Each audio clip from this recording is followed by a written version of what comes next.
Halo, ketemu lagi sama gua Ari. Di video kali ini gue mau bahas digital marketing buat lu yang jualan atau pedagang mainan anak.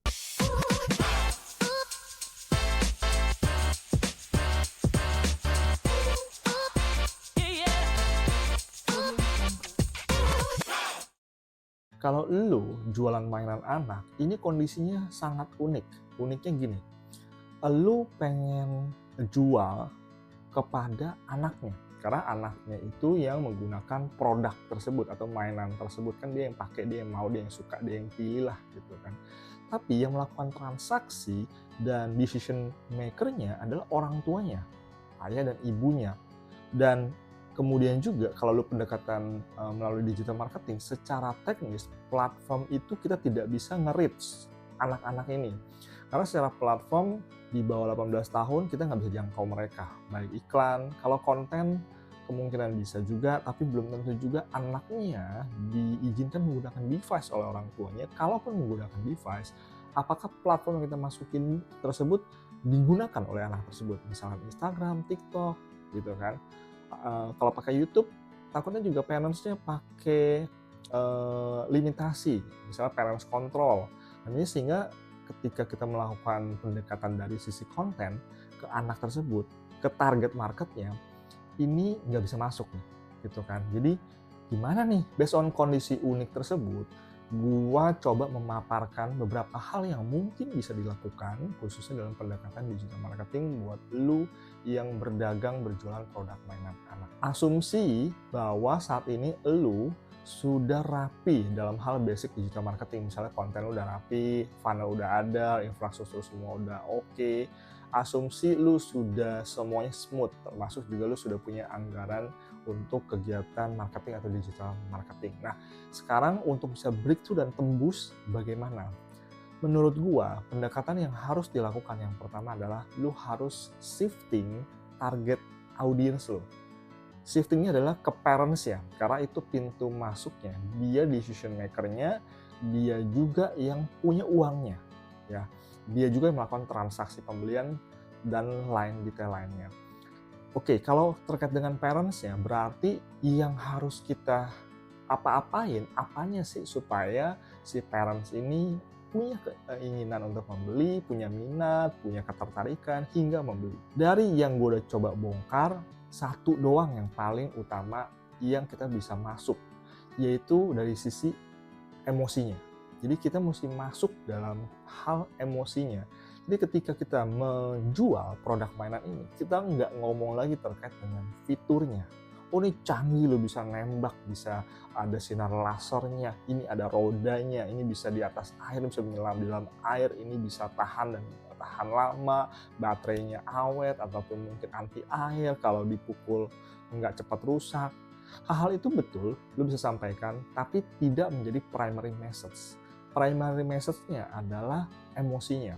Contohnya, misalkan untuk daddy nih, untuk ayah nih, hey dad, kalau lu beli mainan ini atau lu memberikan gift mainan ini kepada anak lu punya rasa bonding yang luar biasa dengan anak lu bisa memainkan itu bersama, lu bisa spend time bersama, dan ini anak lu akan semakin dekat, lengket, dan lu membangun kenangan untuk anak lu di kemudian hari punya kepercayaan diri, punya juga bonding, punya memori yang indah dengan parents ya, sehingga dia punya lingkungan, dia punya support system yang positif di rumah khususnya dengan ayahnya. Hal kayak gini yang lu angkat, hal kayak gini yang lu showing, yang lu sampaikan jadi primary message lu. Bukan tentang mainannya, bukan murahnya, bukan free ongkirnya, bukan spesifikasi teknisnya, itu nomor 2, nomor 3. Tapi yang paling utama sisi emosinya. Karena as a parents kan kita pengen kasih yang terbaik buat anak. Kita pengen memberikan kenangan yang indah, kita pengen bangun hubungannya yang intim dengan anak, kita pengen deket, pengen spend time waktu bersama nih. Jadi itu yang lu harus showing gitu. Nah, jadi itu yang pertama lu perlu lakukan, itu shifting konten-konten dan message lu ke arah yang sifat emosional.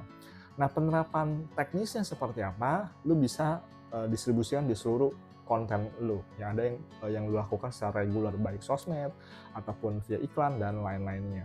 Nah, yang kedua yang perlu lakukan adalah lu perlu namanya konsisten untuk live streaming. Lu perlu live streaming di yang paling umum, yang paling bisa di-approach ke parents ini, entah di sosial media ataupun di marketplace. Rutin nih, betul kita nggak bisa nebak dan tahu kapan si parents ini akan visit. Tapi yang jelas kita kayak buka toko aja. Jadi kita live dalam waktu yang udah kita atur, dan itu ibaratnya dulu buka toko. Bisa dari sore sampai malam, ataupun dari pagi sampai sore, ataupun all day long. Dari pagi misalkan lu live sampai malam. Itu kayak lu buka toko aja, seperti itu. Jadi kapan aja audiensnya visit, lu ready. Ya, itu dari sisi live-nya. Kemudian gue sangat menyarankan sebisa mungkin lu bisa buat leads generation, lu tarik database-nya sehingga lu bisa lakukan kegiatan remarketing berikutnya, entah by WhatsApp ataupun by email. Ini akan lebih mudah untuk lu bisa melakukan kegiatan remarketing. Lu mungkin via live kalau pas, kalau lagi nggak match gimana? Entah produknya nggak match, harga nggak match, timingnya nggak match, atau dia lagi cari produk lain atau apa. Tapi kalau bisa tarik database-nya, lu bisa kan lakukan kegiatan remarketing, lu bisa hubungin terus-menerus seperti itu. Dan kalau dia udah pernah sekali beli ke lu juga perlu lakukan remarketing lagi ke dia, penawaran lagi berikutnya. Karena kan anak itu terus ada, anak itu terus butuh mainan. Nah, lu yang perlu tracking, kalau lu memang sangat advance, lu bisa tracking tuh. Misalnya lu tahu birthday anaknya kapan, lu siapkan promo-promo yang spesifik terkait dengan audiens ini. Tapi jelas ini 3 hal utama yang gue mendorong untuk lu bisa lakukan kalau lu berjualan atau berdagang produk mainan anak. Itu konten lu mesti shifting ke arah emosional, targetnya adalah jadi parents-nya. Yang kedua adalah lu perlu live secara reguler. Yang ketiga adalah lu mengumpulkan leads nih atau prospek untuk lu bisa hubungi mereka terus-menerus dan menerus. Dan juga as a bonus, karena lu kan parents nih, nah lu bisa juga menambahkan produk-produk terkait yang bisa didiversifikasi. Misalkan contoh, mainan buat parents-nya. Kan ada kayak remote control yang bisa dimainin oleh parents, atau game-game konsul. Kalau lu pegang database-nya nih gitu kan. Atau kalau lu punya produk lain yang lu bisa affiliate atau lu bisa dapatkan produknya, lu bisa tawarkan juga produk baby lah misalkan, atau produk sekolah, produk edukasi untuk anak gitu kan. Lu bisa karena lu pegang database-nya. Jadi kalau lu punya database, lu bisa diversifikasi offering, produk, brand. Jadi lu bisa mengembangkannya akan lebih baik. Betul, memang di awal akan challenging, tapi dalam proses pengembangannya akan luar biasa. Itu salah satu juga kekuatan dari digital marketing. Semoga informasi ini bermanfaat buat lo semua. Sampai jumpa di video berikutnya.